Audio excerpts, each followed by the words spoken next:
Welcome to the Holistic Health and Hormones podcast. In today's deeply empowering episode, we're exploring the inspiring topic of how to heal from chronic illness holistically. Joining us is guest Laurie Hammer, a functional nutritional therapist who has personally triumphed over her own challenging health journey, including cancer and depression. So if you're ready to reclaim your health and vitality naturally, or looking for tips to heal from chronic illness, then settle in and be empowered by these great insights. Let's get started.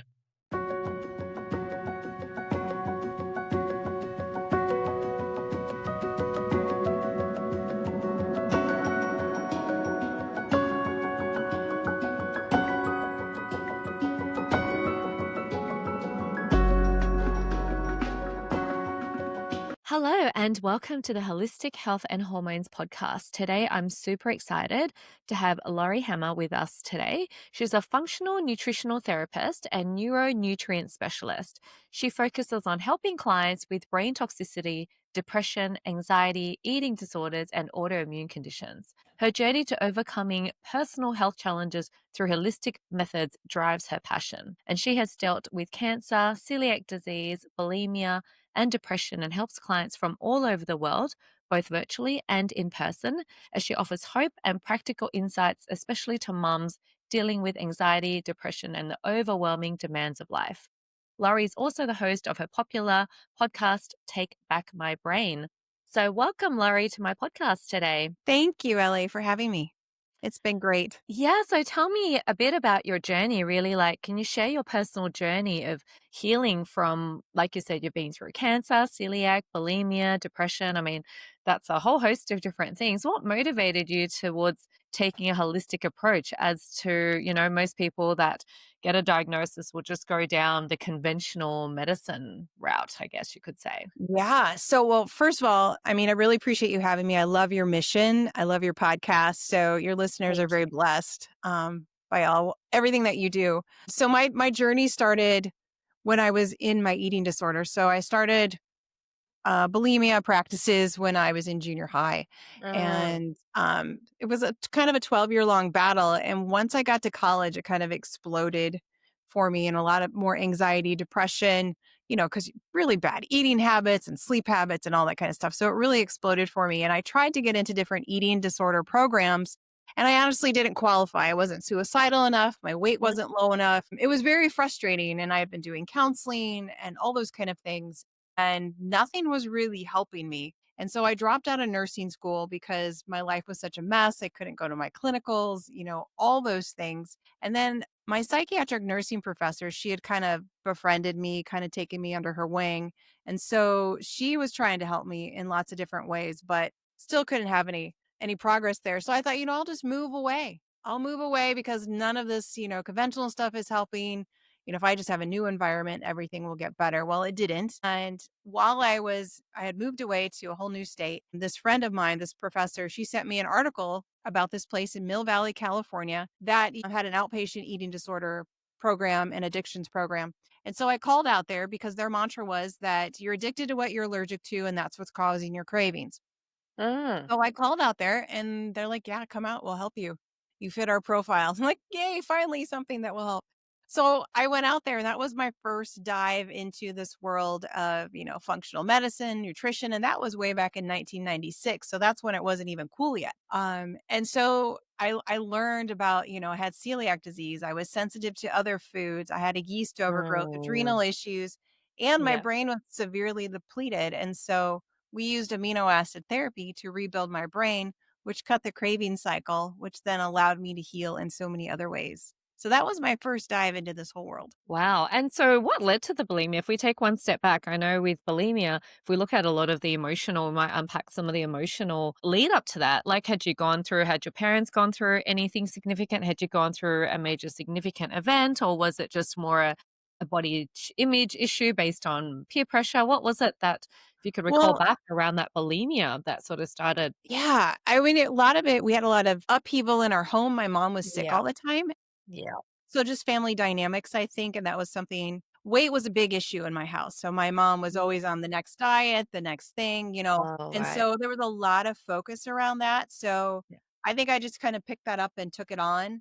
in junior high, you're comparing yourselves, you're eating foods you Yeah. shouldn't be eating. I think all of that combines, hormones. I think I was just looking for a quick fix of something. Yeah. Actually watched a Karen Carpenter movie and thought, Mm. I can do that for a little bit, but I won't get as bad as her. No, right. That Right. really bad, as a teenager, you just don't process things well.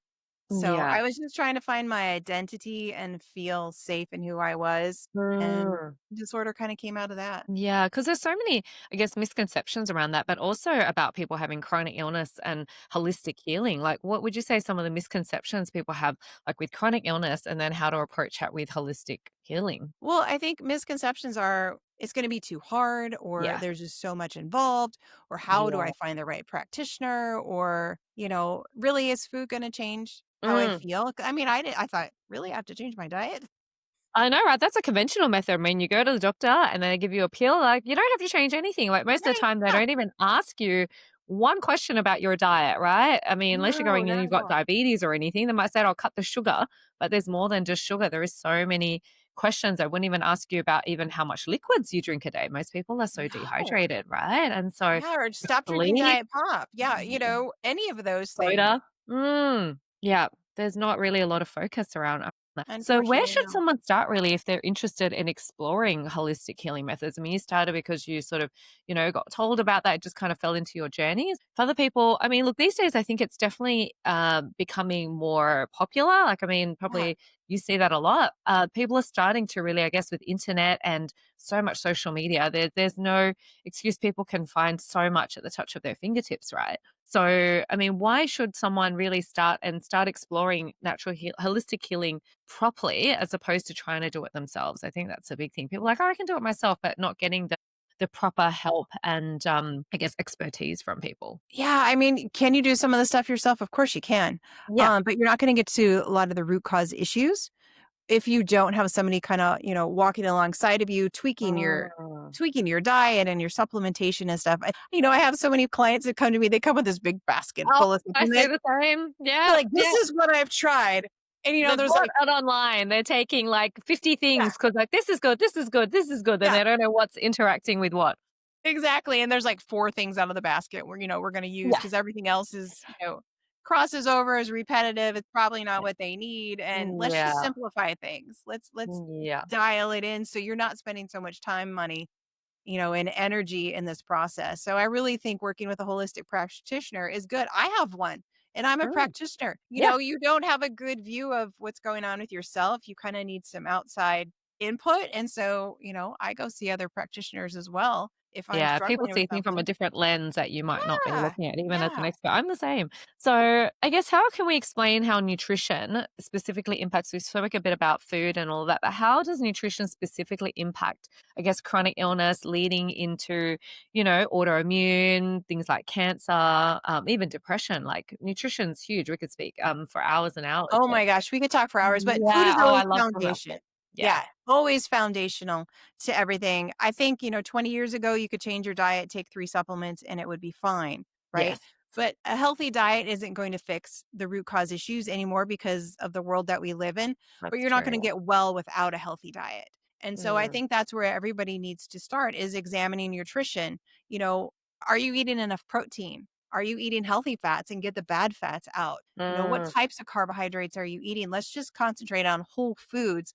Let's not eat those packaged foods, things that have, additives and preservatives and all those kind of things in them. So, starting with those basic things is, I want to say an easy place to start, but it's kind of the foundation of everything because if you don't change your diet, if you're not eating enough protein and the healthy fats and the healthy carbs, your autoimmune condition isn't going to go away. yeah, yeah. Yeah. It's knowing what is really at play, and even all of that's affecting your gut. Even people eating certain things which might be inflammatory for them. Right. Yeah, but they don't know. Like, I do quite a bit of functional testing in terms of like what food they're intolerant to.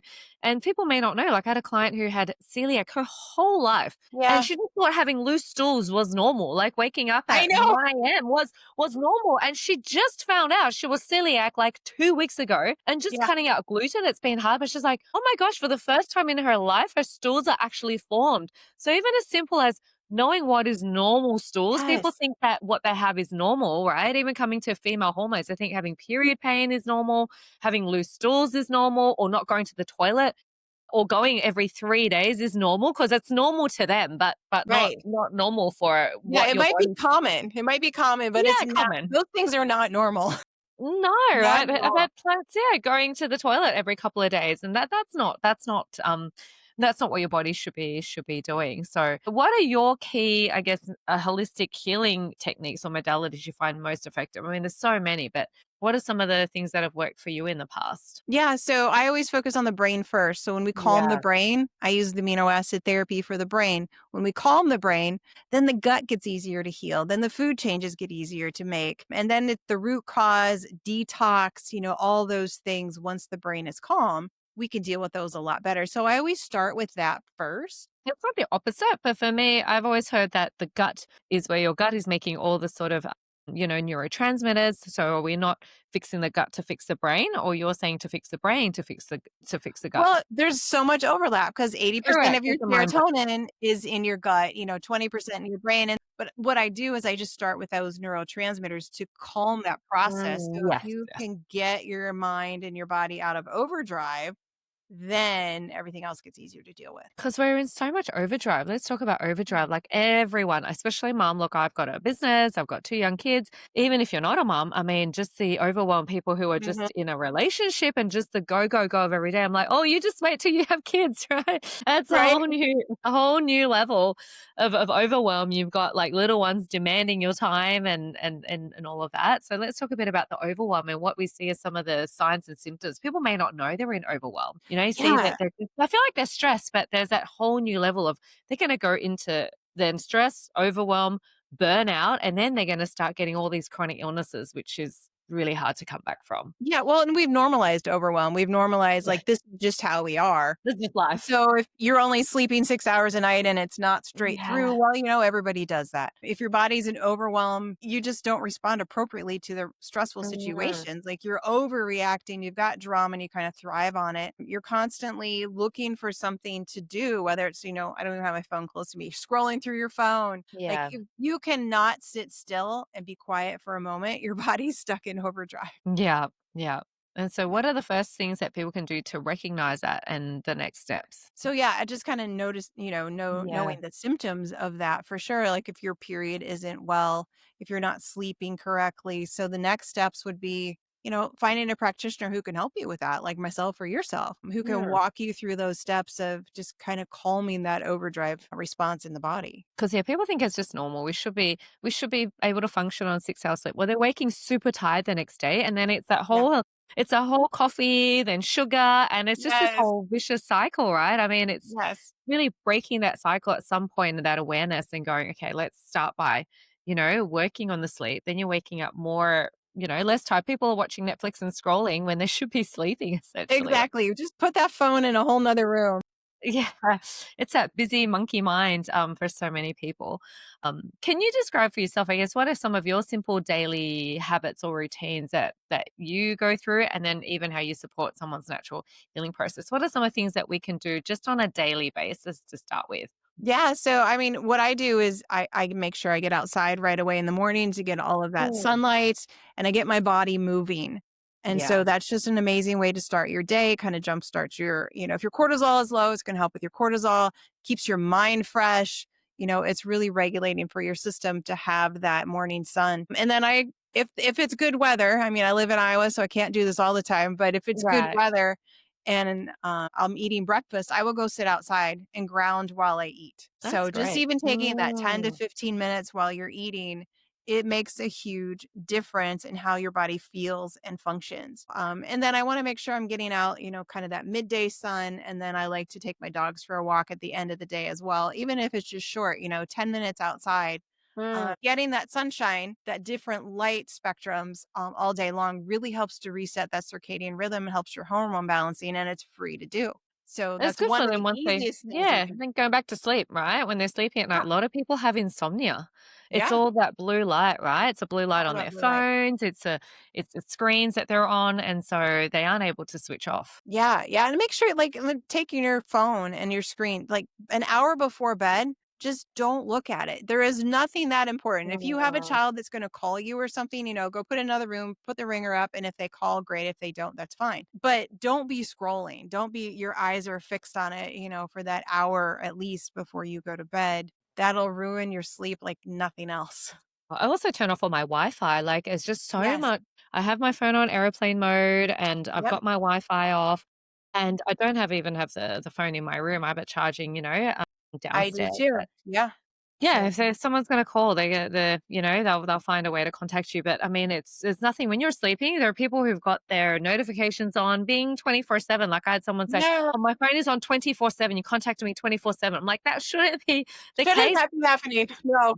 People 24/7, and then there are people who are just so wired that they'll hear a notification. I had a client who was just like 24/7. She was a massage therapist, and she was on different time zones, and she'd be a client like family in Thailand. She goes, "Oh, no, I'm on my phone, like, all night." And I'm like, "That's when No, does your body." get your rest. Yeah, your sleep is sacred because if you Yeah, don't sleep, you don't heal. And so your bedroom, your sleep time needs to be your number one priority. let that go to Don't sleep. either. I don't I even have do a not. lamp, Ellie, in my room. Oh, I don't have yeah, anything plugged in. I have a wooden bed frame. I that's have true. a non-toxic latex mattress. Yeah. Everything in my room is geared towards sleeping well. Yeah, and just sunlight. Let's talk about a bit of the sleep, like even conditions around sleep, like having a dark room. Like, what are some of the Mhm. conditions we can help with? And some of the bedtime routines we spoke about. Some. What are some things that you like to take before bed to might help better sleep? Because yeah, Yeah, that a lot of we people could don't do sleep some well. L-tryptophan before Yeah, bed, some magnesium, do a little love bit of sea magnesium. salt. Get yourself some Oh, good sea salt and put it on your tongue,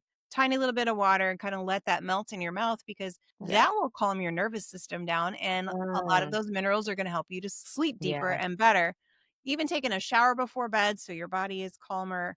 Make sure you have room darkening curtains so you don't have Mm, any light coming in. And like I was just saying, get all of the electronics out of there. Even I don't have lamps. I don't have nothing on our nightstands or yeah. anything. The only thing we have is the light in the middle of the room. Other than that, nothing else is plugged in because I want to make sure that we are as low EMF as we can possibly be Yeah, in a that's a bedroom. big problem. Even watches, like, I'm like, "No watches." I've recently Yeah. bought a ring, that just to track a couple of weeks of sleep, just to see that, but it's not connected to anything, so it's just like a Hmm. might wanna wear, like, a small wearable, but not anything with Bluetooth or Nope. Wi-Fi that's still going on while you're sleeping. I mean, we're so exposed to all the EMFs. Let's talk about EMFs and how toxic they are, because a lot of people don't realize, like, Wi-Fi, your phones, your Bluetooth, just being in so much, even the fluorescent lights, I mean, everything is Yeah. emitting. Yeah, there's so much flicker going on around us that we can't see, and that disrupts our circadian rhythm as well. That will disrupt our hormone expression for sure. So, yeah, EMF exposure is a big deal. And I was just learning more about it today. Like, okay, what's my next dive? We've got a timer on our Mm. Wi-Fi and all those kind of things, but I Yeah, really would just like to hardwire our house again, like it used to be. yeah, So that's our next step is to hardwire the house so that we don't even have laptops and, we don't have the smart that's TVs amazing. and all that kind of stuff. Because that's all leading to chronic illness, and just going on that, a lot of We're people not I meant to see. do that. Yeah. No, We're and meant even just for the that earbuds. DC current. Like everything in nature is a DC current. And we have Yes. all this electrical stuff that is completely different currents than what our body was designed to process. I mean, even 5G, like, I recently had a 5G phone, took me a while to adapt. I wouldn't mind turning it down to 4G. I had to do it with my last phone, but even the 5G, as soon as it turned on and even sitting in our electric cars, I had a client who refuses friend and a client who refuses to get an electric car for that reason. They get in and they're so sensitive to the EMF, they actually get headaches and they get really anxious, so they have to just go back to a normal car because Yeah. they can't take all of the electronics in. Like, we're becoming so our bodies can't take the speed that there is so much electromagnetic waves, and that's going to be a Yeah. big problem. So what have you seen in terms of environmental factors, EMFs and toxins, and how that plays a role in just chronic illness? I mean, have you seen a rise in Oh, cancer and yeah. autoimmune Oh my recently? goodness. I mean, yeah, cancer and autoimmune. I mean, we live in Iowa and we're in the second highest cancer rate in the country. So, and I see so many people with, and I hadn't seen this before until the last like year and a half with a lot of eye issues, the myasthenia Oh, gravis, like tumors behind the eyes and those kind of probably things all the that phones and all the blue lights. That too. Exactly. You know that that has to be a factor in all of this. Yeah. And so, yeah, just really odd cancers, a lot more autoimmune with the older population than I had ever seen Mm, before. So, mm, my clientele of 70 years and older in the last couple of years has grown exponentially because they are yeah, wow. developing the autoimmune conditions,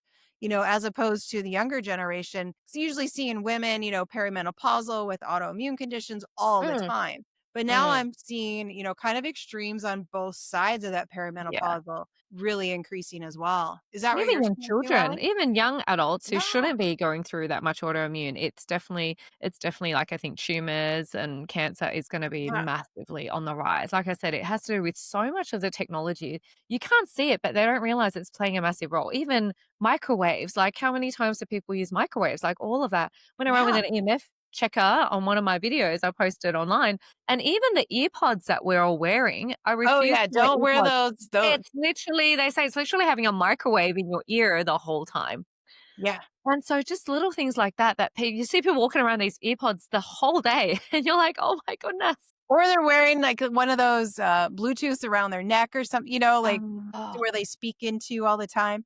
And so much thyroid cancer is really on the rise and thymus issues. And that's all yeah. right here, where people are exposing, those Well, very the sensitive. phone, we've got our phone so close to our ears and all of our brain and it's massive. So environmental factors. Yeah. What are some of the things you get people to even start detoxing safely? Like I think we're so exposed to, like I know what I bring my clients to do, but there are so many toxins at play every day through their food, environment, EMF.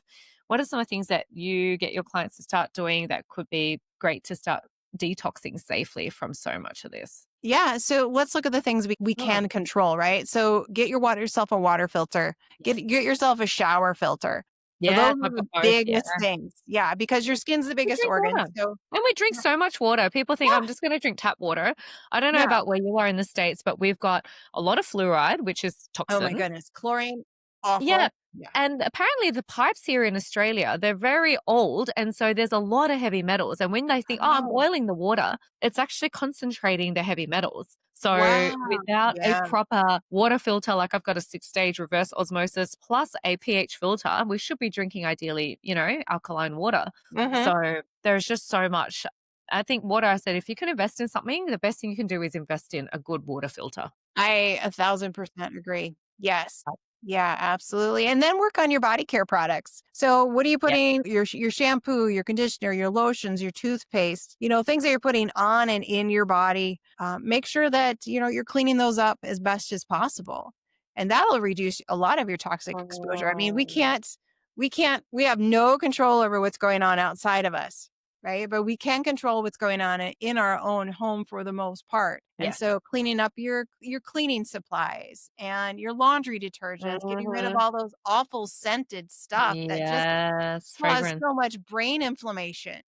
Yeah. I don't know if you remember, but back in the day, we used to use all that deodorant, Oh and my then god, even the yes. other perfume, and now they realize, "Oh my gosh, all the antiperspirants and all the deodorants are causing massive cancers," right? Yeah, I used to have a lot of breast issues, just like a lot of Yeah. inflammation and lumps and those kind of things.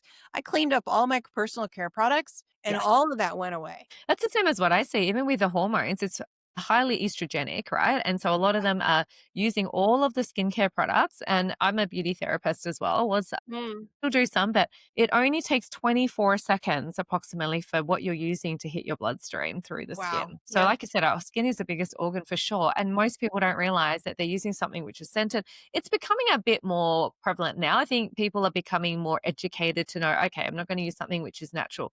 But people have to realize that even on the labeling, there is so much misinformation with labeling. They may say it's Mhm. natural, but it's not really natural when you're looking at the ingredients, right? So, Right. yeah, yeah, so it's being really careful. I love using it for those who want to know more. I don't know if you know about this app, but there's a great app called Think Dirty, and it's Yes. like a little scanner. And so I get my clients, and she was shocked to see that her cabinet, where she told me she was using a lot of Korean and Japanese products and all of Sure. this. Oh my goodness, 95% of her products were literally like all really dirty products. Wow. Yeah, you don't know until you start, really checking things out. Exactly. I wanted to really talk about now sort of that mindset shift. So for me, when I look at autoimmune cancer, a lot of that has to do with really deeper emotions and the Mhm. negative emotions that people go through. What have you seen on your own healing journey that has really led to people like if you I love to really deep dive with people and like sort of what happened from like a early childhood or even sort of early teenage Yeah. years into some of those deeper emotional aspects that have sort of led people down, down sort of that autoimmune, they're more prevalent for autoimmune when there's a lot of deeper emotional Oh, things yeah. that they haven't worked on as children, and a lot of that negative emotion, like I said, that depression, the anxiety that builds up, and it's never really addressed. Yeah, for sure. I mean, my own journey, Ellie, was, after I had an eating disorder and then fast Yeah. forward, quite a few years, I had a really rare cancer diagnosis. But when I What was had the the cancer cancer diagnosis? diagnosis, what's that? What was the diagnosis? What cancer It was was it? a rare melanoma. Okay. Yeah. So Mm, it was a type of melanoma that, they don't see like once every 20 years. So it was really right. rare. And I kind of forget where I was going with that. But oh, I was the healthiest person I knew. Oh, I mean, like my diet, my lifestyle, Yes. we had the water filters, we had all those things. So cancer was not on my radar, right? Mm, So when I mm. got the cancer diagnosis, I'm like, how the heck did this happen? Yeah. And so then I really had to dive in. Well, root cause issues, more of toxicity that I hadn't dove into, for one, but Mhm. also those toxic emotions. What was I still hanging on Gotcha. to? So I worked through a lot of those emotional pieces, and that was 18 years ago. And, What did you discover? I think just a lot of fear and Yeah. anger that I hadn't let go of, probably from Yeah. childhood issues. And Mm, some things we just carry, we don't realize we're carrying until we, start journaling it, laying it down before God yeah. and asking Him to heal all of that. There's so much, and it comes from, I guess, generational. I work with a lot of generational trauma, and it's Mhm. coming from parents, our sort of upbringing. We don't realize we're holding on to a lot of those major negative emotions. And even with Yeah. fear is one of the lowest Oh, vibrational emotions, and it so low. really holds you stuck. Even though you're doing all the right things, if the emotions aren't dealt with, whatever you're eating, even if you're clean, it's not getting absorbed, your Yeah. body's not taking whatever in, and so then that kind of is really, yeah, not helping as much until we deal with all of the really deeper negative emotions, like you Yeah, said, and generally absolutely. Yeah. big ones. And most people, they may recognize that it's there, but they don't know what to do as the next step, how to get rid of it, and then really unsure about how that is actually contributing to major chronic illness down the track. But we're talking long term, people that have held on Mhm. to, like you said, from personal experience, and a lot of clients that they hold on to it for not just years, we're talking about decades. Yeah, really, really. And it's not always something that needs to be talked about. Like that's not what I'm meaning. Like when you're like release some emotions. Yeah. Sometimes you just give it to the Lord and, Mm. and he just takes care of that. Or you go see a practitioner who does, like quantum neurology or, something of that nature that can really just kind of remap those brain processes for you. Yeah, I love that because I do that through both timeline therapy as well as Yeah. hypnotherapy. So, looking at the timeline when things happen, releasing that through very safe means. It's not just talking about it, but it's really understanding where it's coming from and doing some of that inner work, which I think a lot of people are missing really. Like they Mhm. get to the all the physical stuff, but there's a lot of deeper Yeah. work that I think Yeah. most people could definitely do. I guess what are some common mistakes that people do when trying to heal, chronic illness holistically? Are there any sort of things that they can do to avoid making those sort of common mistakes? Common mistakes, I think just not having somebody to work with. So you're just Yeah, trial and error in winging it. so many things. I think that's where the biggest mistakes come from. And then you get frustrated and you're like, none of this works. And it's just because, you just didn't have somebody to kind of walk alongside of you. I think just getting caught up in the next fad, whether it's, the latest diet Right. rage or the supplement rage or the new superfood or, whatever it might be. Mm. Just being more mindful of marketing, I think prevents a lot of things. Yeah, I mean, it's a big thing with marketing, right? They're just like, even with Mhm. all the GLP-1s, it's like they think it's Oh a quick gosh. fix for Yeah. fixing, like that's a whole new topic, but fixing really the core issues of why someone is overweight, wants to shed that weight. And I think a lot Yeah. of that, even looking at emotions, is a big thing. Like we're literally holding on to Totally. a lot of those emotions and that. So, any specific herbs and supplements you love that is great for, just general everyday well-being, immune that you've really loved during the last few years that's really helped you in your healing? Yeah, so I use a lot of amino acids, Mm, targeted and full spectrum. I love, working with adrenal function, so a lot of different herbals yeah. for that, holy basil and ashwagandha Oh, and all those ashwagandha's healing good. herbs. Yeah, so many good things. And then, when I detox, I use a product called Charge, and it works, I think, miracles for people. So I love that product. Is that like charcoal? Is It's a it like a zeolite charcoal? product, but it's Zeolite, powder. yes, that's right, Yeah. zeolite. Yes, yes, You can do it in really high doses, and so when you're doing zeolite, you need to do those higher doses. yes. It's just really detoxing and cleansing out the Yes, gut, which is so really good. optimizing, I guess, yeah, the gut function. So, I mean, with gut health tied to chronic illness, we've talked about some things, but what are some other practical steps that someone can take to really optimize their gut function? So you said working on the brain. Yeah, so their gut function. So again, going back to diet, we really got to hone in on Yeah. what are you sensitive to. And let's go back to the basics. Do you make enough hydrochloric acid? Do you have enough enzyme action? And so often we get caught Yeah. up in like going down the SIBO road or working on parasites when we don't have enough hydrochloric acid. So if we have enough hydrochloric acid, a lot of those things won't show up. So just working on the foundations of the gut first before we go down all those other pathways because you have to be able to digest well, have enough enzymes in order for your gut to function. Yeah. So no, I think that that's really important. People don't realize that just eating things, if you don't have good digestive function, digestive enzymes, and looking at what you can do to manage that, it's not going to break down the food no matter what you're eating. Yeah, Yeah. exactly. Are there any sort of success stories that you've had, like any sort of remarkable recoveries that you've seen with a patient or a client that highlights really the power of holistic healing? Yeah, one gentleman comes right to mind because we were just talking about Yeah. gut health, Yeah. and he thought he was eating healthy, but he was having Mm. diarrhea like 6 times a day Wow. for since he was in high school, and this was a 45-year-old man. So we're talking about normalizing all of this. Like, he just always had diarrhea. He's like, "This is just the way that it is." And Western doctors just thought, did he Yeah, go see a Western doctor? well, I don't know what to tell you. You have IBS. That's what Yes. they Right. diagnosed. You have IBS. And That's so it. we changed his diet. We took out all gluten, dairy. Actually, I took out all grains for him. And within 3 days, he stopped having diarrhea. Was he celiac? Was he diagnosed with, did Yeah, they we look into tested. He did not have celiac. oh, I know, but he was very sensitive sensitive to to wheat gluten? Yeah. and dairy. Yeah. So he didn't even have Mm, the celiac genetics, but he was still that sensitive to, the wheat. And so he felt really good on that. And he still maintains that today. And it's been over a year. But he was anxious and, he wasn't sleeping really well. So we got him on some amino acids. We started healing the gut. He sleeps through the night. He doesn't have any anxiety attacks anymore. mm. And we didn't do anything radical. We just changed foundational stuff. We dove a little deeper with some detox and he's amazing right now. Yeah, I mean, that's so common. Even with gluten, it's the main thing. Like I'd say with people who are just looking at changing, like we could do with a lot less gluten or even cutting it Yeah. out. And gluten is in so much, like where it's just in our Western diet, it's in everything. It's so Yes. hard to really go gluten free. Well, and But it's so dairy, genetic. sugar, Yeah, it's genetically modified, it's sprayed with yes. so many pesticides. I think that's the biggest issue. I mean, GMOs everywhere, even corn, Everywhere. there like everything now Is and it sprayed. prevalent over there in Australia?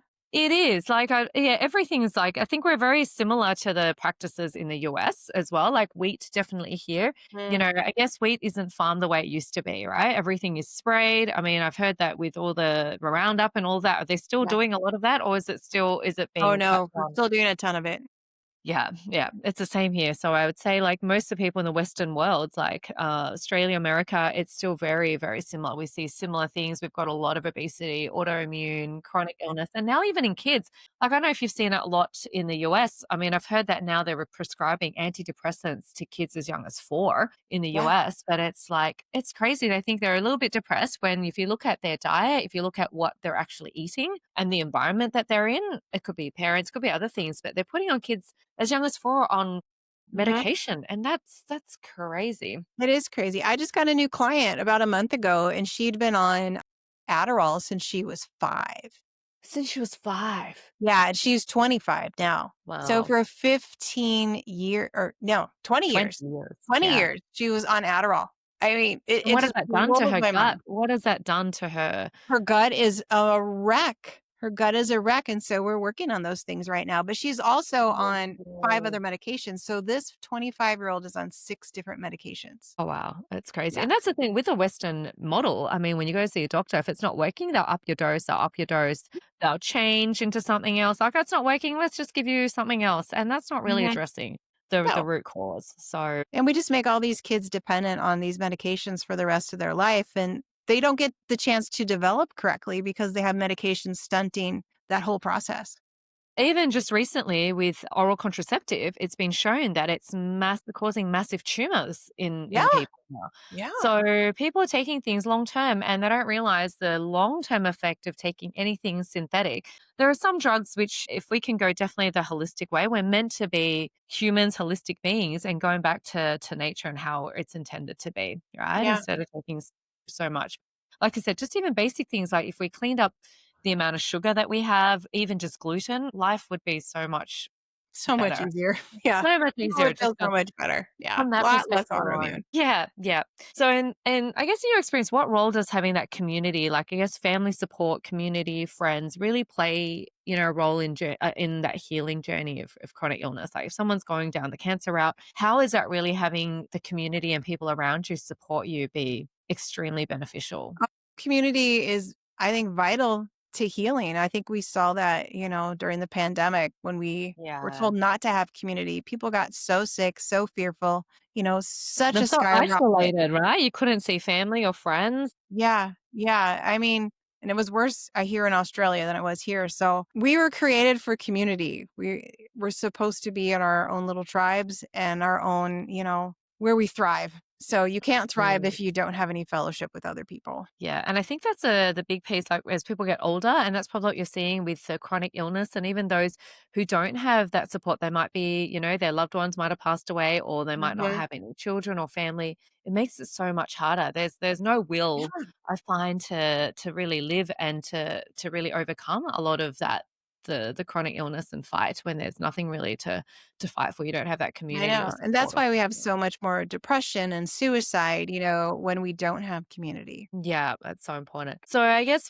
before we wrap up, what's one powerful takeaway? What's one piece of wisdom you'd love to leave with the listeners that to really remember when it comes down to, holistic healing, chronic illness and the body? Your body is so amazing and powerful. And if you remove the interferences that are preventing that healing, whether it's chemical, physical, or emotional, when you remove them, then that gives your body the opportunity to heal. So don't be discouraged. Just keep moving forward in that healing process. And then things will happen when your body is ready for that piece of healing. So a lot of times we have to remove more interferences than we want to, but it's always worth it in the end. Yeah, I think and we're meant to heal naturally. We're meant to Yeah, really we go are. back and really just tap into the power of nature. Mhm. Absolutely. Amazing. Thank you so much, Laurie. It was lovely having you on today. Well, thank you for having me. I appreciate you a lot, Ellie. Thank you. No worries. Thank you for tuning in to the Holistic Health and Hormones podcast. If you found today's episode inspiring or informative, don't forget to subscribe and leave a review. It'll help us reach more women like you on their journey to vibrant health and balance. For more tips, resources, or to work with me directly, visit my websites. And remember, your health is your superpower. Keep nurturing it, and I'll see you in the next episode.